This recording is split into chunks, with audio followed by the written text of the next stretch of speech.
সবচেয়ে দ্রুত সম্প্রসারিত ধর্ম ইসলাম মুহাম্মদ সাল্লাল্লাহু আলাইহি ওয়াসাল্লামের পৃথিবীতে আগমনের পর থেকে আজ অবধি বিশ্বব্যাপী মানুষকে আকৃষ্ট করেই চলেছে।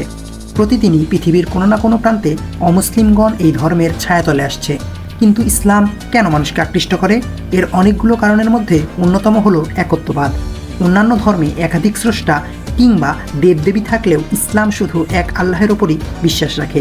এখানে দ্বৈততার কোনো সুযোগ নেই, যা যে কোনো মানুষের বহু ঈশ্বর কেন্দ্রিক চিন্তাভাবনা থেকে একক স্রষ্টার প্রতি আকৃষ্ট করে। ইসলামে আকৃষ্ট হওয়ার অন্যতম প্রধান কারণ হলো এর সহজ ও স্পষ্ট ধারণা। অন্যান্য ধর্মে জীবনযাপন সম্পর্কে সঠিক নির্দেশনা না থাকলেও ইসলাম পুঙ্খানুপুঙ্খভাবে স্পষ্ট করে সমস্ত বিষয়ে ধারণা দেয়, যা ইসলামকে সহজ ও সাবলীল করে তোলে। ন্যায় ও মানবিক মূল্যবোধ ইসলামকে এক অনন্য উচ্চতায় পৌঁছে দিয়েছে। ন্যায় প্রতিষ্ঠার সর্বদা ইসলাম সজাগ থাকে।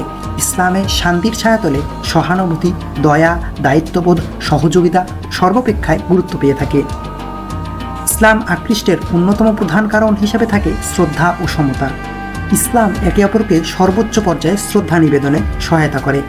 কথার শুরুতেই সালাম তথা শান্তির বাণী দিয়ে সৌহার্দ্যপূর্ণভাবে একজন মুসলমান অপর মুসলমানকে অভ্যর্থনা জানায়।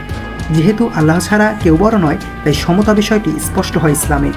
ধনী, গরিব, মুসলিম, অমুসলিম সকলেই সমান অধিকার, দায়িত্ব, মর্যাদা পেয়ে থাকে ইসলামে। ইসলামের আরেকটি অন্যতম বিষয় হচ্ছে মহান আদর্শ। ইসলাম একটি আদর্শিক ধর্ম। মহানবী সাল্লাল্লাহু আলাইহি ওয়াসাল্লামের পুরো জীবন ছিল মানবতার জন্য একটি আদর্শ। সকলের সাথে সুখ দুঃখ ভাগাভাগি এবং সামাজিক সম্প্রীতি ইসলামকে আকর্ষণীয় করে তোলে। চ্যানেলটি ভালো লেগে থাকলে লাইক এবং সাবস্ক্রাইব করবে।